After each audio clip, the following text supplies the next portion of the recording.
As we reported earlier in the show, exit polls are indicating the far-right alternative for Germany has taken first place in today's local elections in the federal state of Thuringia, and it's narrowly chasing the mainstream conservative Christian Democratic Union in Saxony.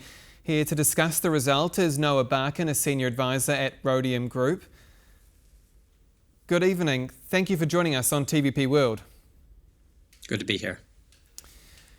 So many polls predicted these election results, but they are still a major win for far-right AfD and populist parties. Do you think this will send shockwaves across Germany and Europe, or has this been a long time coming?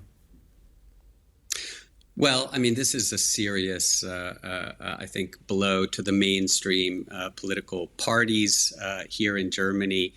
And if you look across Europe, it fits with a pattern. If you look around, look at the Netherlands, look at Italy, we've had far-right or hard-right parties making gains in other countries besides Germany. But of course, because of Germany's past, this is a serious event that people are taking very seriously, and it really is a sign of that voters are very unsatisfied with the current government, the three-way coalition in Berlin, led by German Chancellor Olaf Schultz. So I think this is a result which will be debated and talked about for weeks here in Germany. Many will be wondering, how did Germany get here? Do East Germans feel like they've been left behind by Berlin and the West? Well, it's important to say that voters from the former communist East have always voted a bit differently than those from the former West. And I think it is fair to say that East Europe, a good portion of the population, does feel left behind. The German economy has been stagnating. There's frustration with the war in Ukraine and the fact that the government has been delivering money and weapons to Ukraine. East Germany has perhaps a more sympathetic view towards Russia because of its history than do West Germans. But it's also important to note that, if you look nationwide, if you look at the polls, mainstream centrist parties still are on track to win about 2/3 of the vote in the next federal election about a year from now. So this is very worrying, but it is not necessarily a reflection of the broader sentiment in Germany at the moment. To your point there, is there any indication that in fact the far right could have a similar level of success in next year's federal election, or, like you mentioned there, does that not seem possible? I would say that is very, very unlikely at the moment. The AfD scored above 30% in both of these state elections today. At the national level, they're polling around 16 to 17%, so they would need to double their scores over the coming year in order to match the scores that they got today in these two state elections. So I think that's very unlikely, and it's also very important to note that no other party in the German political system is willing to enter a coalition with the AfD, so that is not going to happen in these two states that voted today, and we're far away from that happening at the national level at the moment. Parties like the SPD, the party of Chancellor Olaf Schultz, had a less than desired result for them in these local elections. The pressure has been mounting on Olaf Schultz and his coalition already. Do you think this is the beginning of the end for his re-election campaign for next year's federal election? Well, I think Schultz faces a very steep uphill climb to hold on to power in the German election, which should take place in September or October of next year. His voters, I think 3 in 4 voters, so roughly 75% of voters, say they are not happy with his leadership.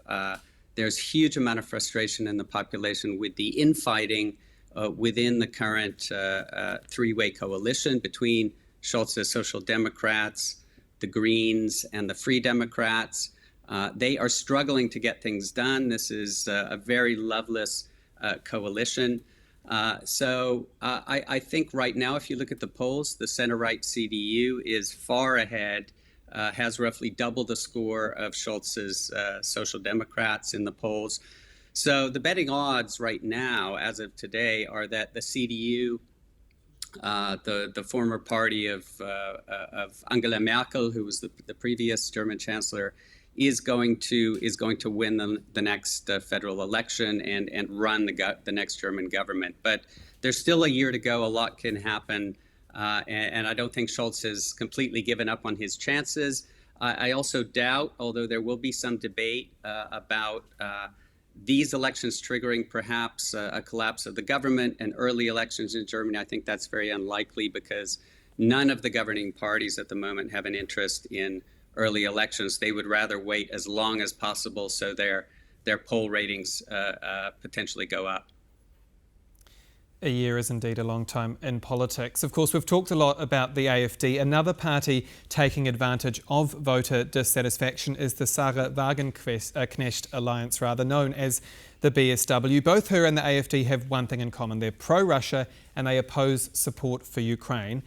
Do you think today's election results are also a win for Russian President Vladimir Putin?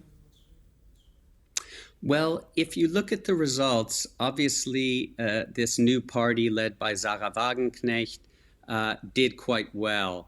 But she established her new party beginning of this year, broke away from a far-left party called Die Linke.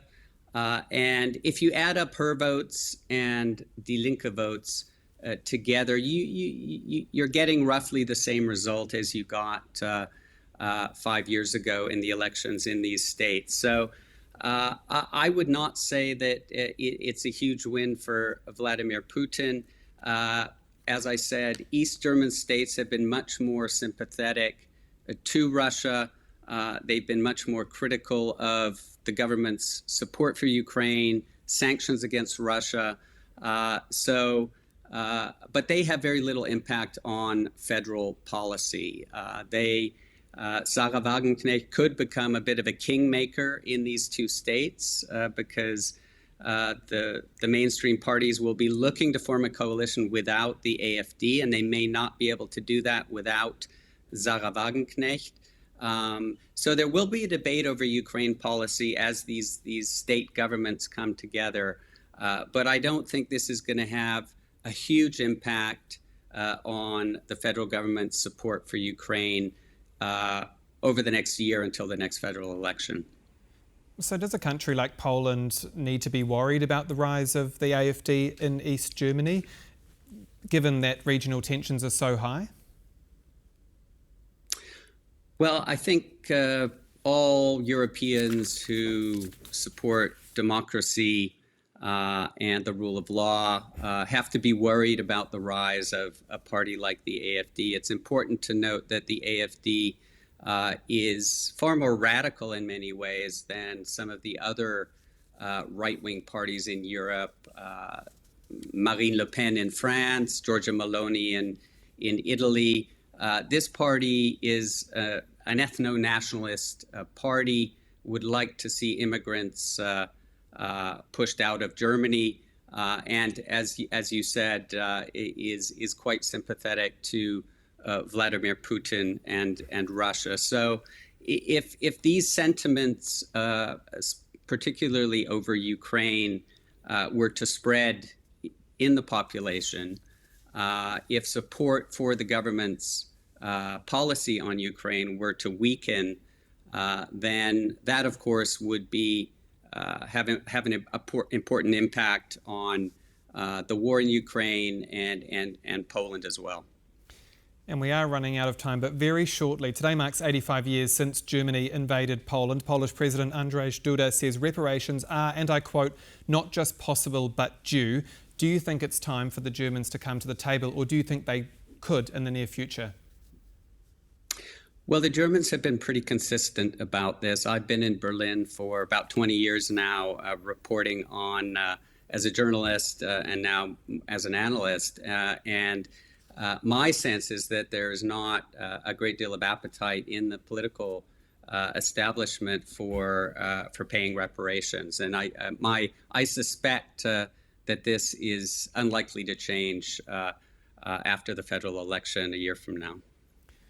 Noah Barkin, Senior Advisor at Rhodium Group, thank you again for your time. Thanks.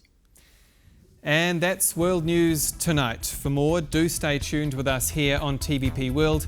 I'm Aaron Darman. Good night.